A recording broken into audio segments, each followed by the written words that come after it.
Dear student, आज हम इस वीडियो में अध्ययन करने जा रहे हैं निर्देशन के सिद्धांत, प्रिंसिपल ऑफ डायरेक्शन, अथवा हम ये भी कह सकते हैं प्रभावी निर्देशन के आवश्यक तत्व कौन कौन से, एसेंशियल ऑफ इफेक्टिव डायरेक्शन। सबसे पहले है उद्देश्यों में सामंजस्य का सिद्धांत, principle of harmony of objectives. प्रत्येक व्यक्ति उपक्रम में किसी न किसी व्यक्तिगत उद्देश्य की पूर्ति हेतु प्रयत्नशील रहता है, लेकिन इसके अपोजिट में लक्ष्य, उपक्रम का जो लक्ष्य है अधिकतम लाभ कमाना होता है। एक कुशल निर्देशक को यानी डायरेक्टर को इन दोनों में सामंजस्य, कोऑर्डिनेशन या हार्मनी बिठाने का प्रयास करना चाहिए। इसलिए एक विद्वान है फ्योल, वो कहते हैं कि व्यक्तिगत उद्देश्यों के ऊपर उपक्रम के उद्देश्यों को प्राथमिकता यानी प्रायोरिटी दी जानी चाहिए।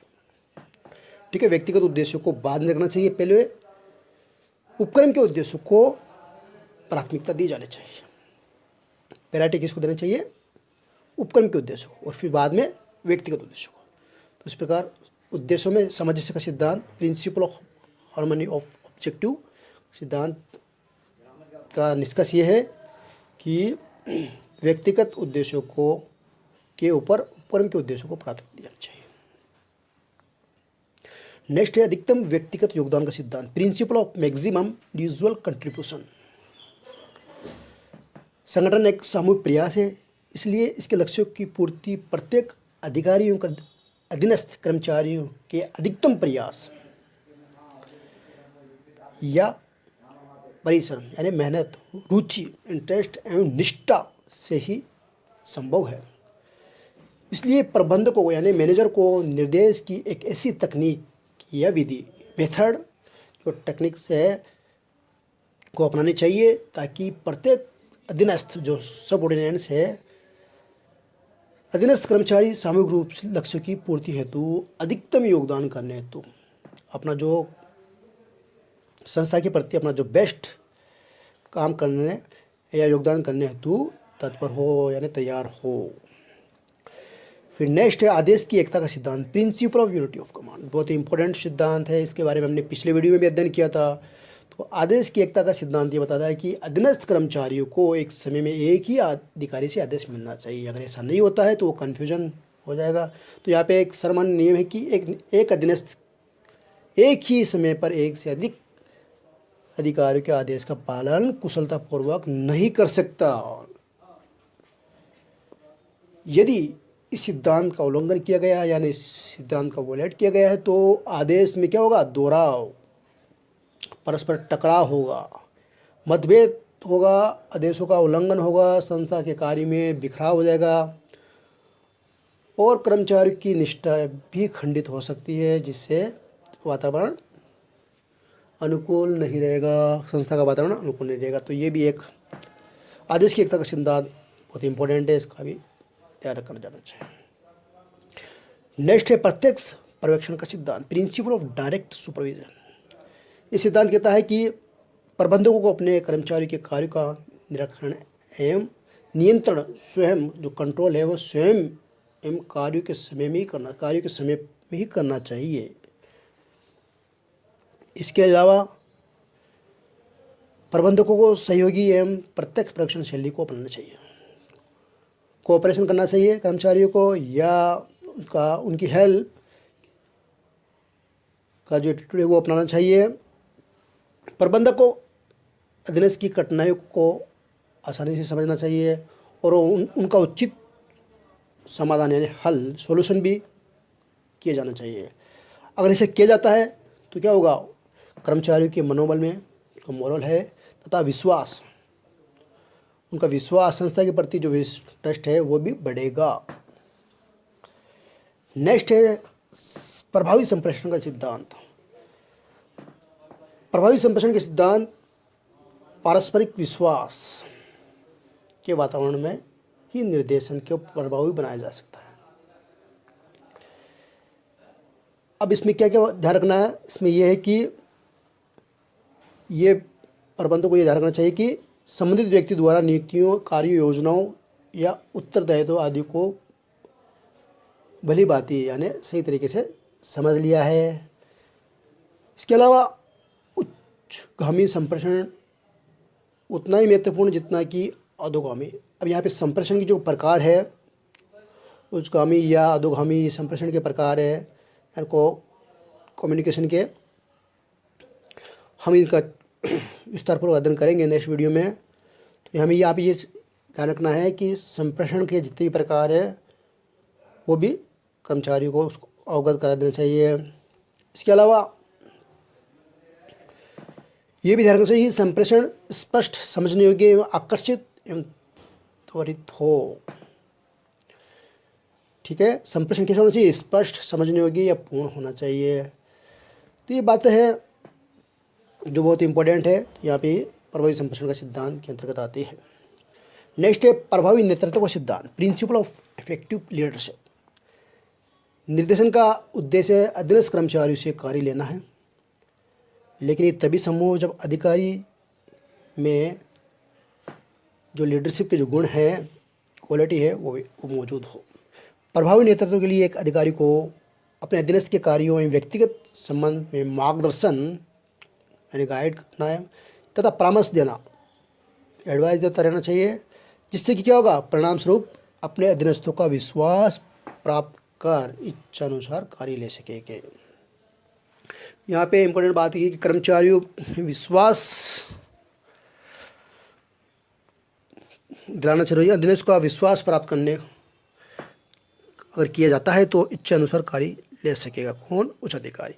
अगर विश्वास नहीं है, अधीनस्थों का विश्वास नहीं है प्राप्त कर पा रहा है अधिकारी, उच्च अधिकारी, तो यहाँ पे कठिनाई का सामना करना पड़ेगा। तो यहाँ पे प्रभावी नेतृत्व का सिद्धांत, प्रिंसिपल ऑफ इफेक्टिव लीडरशिप भी इम्पोर्टेंट है। फिर नेक्स्ट है अच्छे मानवीय संबंधों का सिद्धांत, principle of good human relation. अच्छे मानवीय संबंध निर्देशन कार्य को सुविधाजनक बनाते हैं। इस सिद्धांत के अनुसार एक अधिकारी को अपने समान स्तर के अधिकारियों या कर्मचारियों के साथ मानवीय व्यवहार करना चाहिए। इससे क्या होगा? अगर वह मानवीय व्यवहार करेगा तो संस्था इसमें सहयोग मिलेगा, सद्विश्वास बढ़ेगा, मित्रतापूर्वक व्यवहार के वातावरण में प्रबंधक अधीनस्थ में सरलता से मार्गदर्शन ले सकेगा। इसके अलावा जो संस्था का जो वातावरण है, एनवायरनमेंट है, वो भी अनुकूल होगा, जिससे संस्था के लक्ष्यों को आसानी से प्राप्त करने में सहयोग होगा। फिर नेक्स्ट है निरंतर जागरूकता का सिद्धांत, प्रिंसिपल ऑफ कंटिन्यू अवेयरनेस।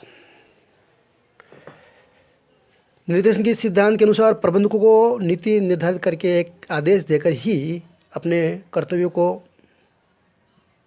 इतिश्री नहीं कर लेना चाहिए, इतिश्री नहीं समझ लेना चाहिए, अपितु उन्हें सदैव जागरूक रहकर देखते रहना चाहिए कि कर्मचारी नीतियों के अनुसार कार्य कर रहे हैं या नहीं।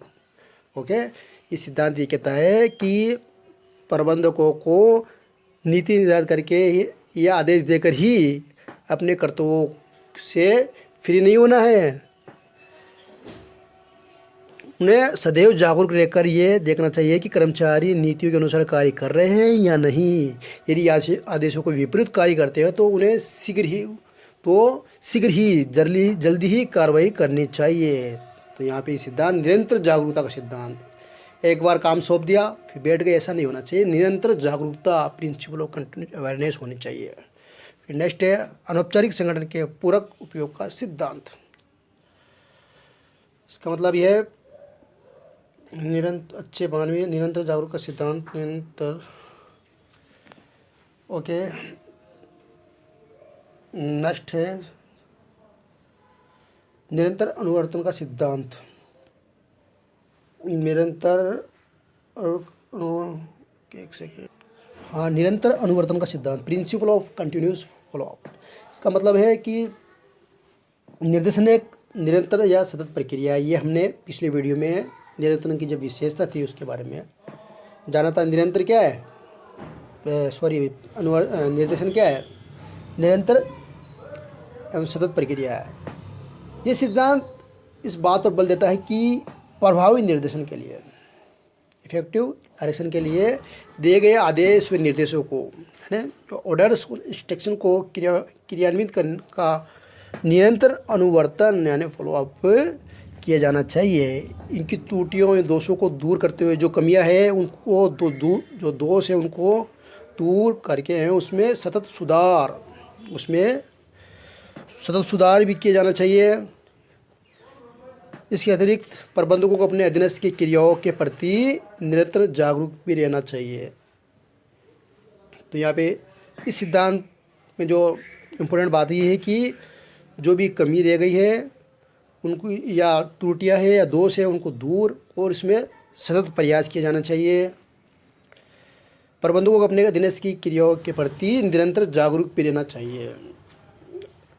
ठीक है, अवेयरनेस होना बहुत ही ज़रूरी है। फिर लास्ट है सहभागी निर्णय का सिद्धांत, principle of participative decision making. सहभागी निर्णय का सिद्धांत, principle of participative decision making. प्रभावी निर्देशन हेतु ये आवश्यक है कि निर्णय प्रक्रिया में व्यक्तिगत एवं सामूहिक शामिल किया जाना चाहिए। क्या कहता है ये? प्रभावी निर्देशन हेतु आवश्यक है कि निर्णय प्रक्रिया में व्यक्तियों एवं समूह को शामिल किया जाना चाहिए। इसके लिए उनके विचारों एवं सुझावों को भी आमंत्रित किया जाना चाहिए।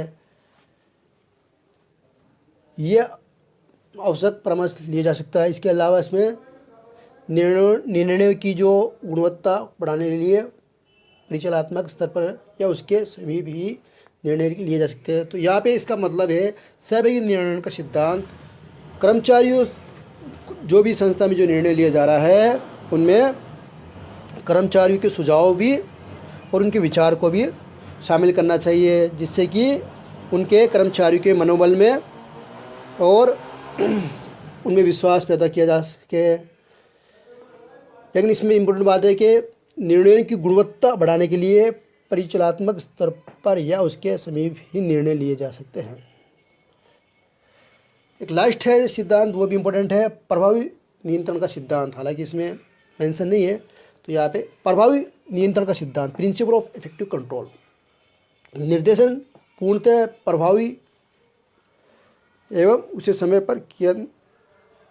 निर्देशन क्या होना चाहिए? पूर्णतः प्रभावी उसे समय पर नहीं हो सकता जब तक कि व्यवहार निष्पादन के संबंध में निगरानी और सूचनाओं के लिए समक्ष परिशुद्ध एवं सुयोजित नियंत्रण तंत्र न हो। निर्देशन पूर्णतः प्रभावी उस समय तक नहीं हो सकता जब तक कि व्यवहार एवं निष्पादन के संबंध में निगरानी सूचनाओं के लिए प्रत्यक्ष एवं समयोजित नियंत्रण तंत्र न हो। ये प्रबंधक लक्ष्यों के से विचलन होने की दिशा में सुधारात्मक कार्रवाई करने हेतु सक्षम बनाता है। तो यहाँ पे इस सिद्धांत का मेन ये निष्कर्ष निकलता है कि प्रभावी नियंत्रण होना चाहिए। अगर प्रभावी नियंत्रण नहीं होगा, इफेक्टिव नियंत्रण कंट्रोल नहीं होगा, तो सही ढंग से काम नहीं होगा। तो निष्कर्ष में हम कह सकते हैं कि प्रभावी नियंत्रण होना चाहिए। तो यहाँ पे ये निर्देशन की जो सिद्धांत है 1 से लेके 11 हमने विस्तार पर कर दिया। ओके।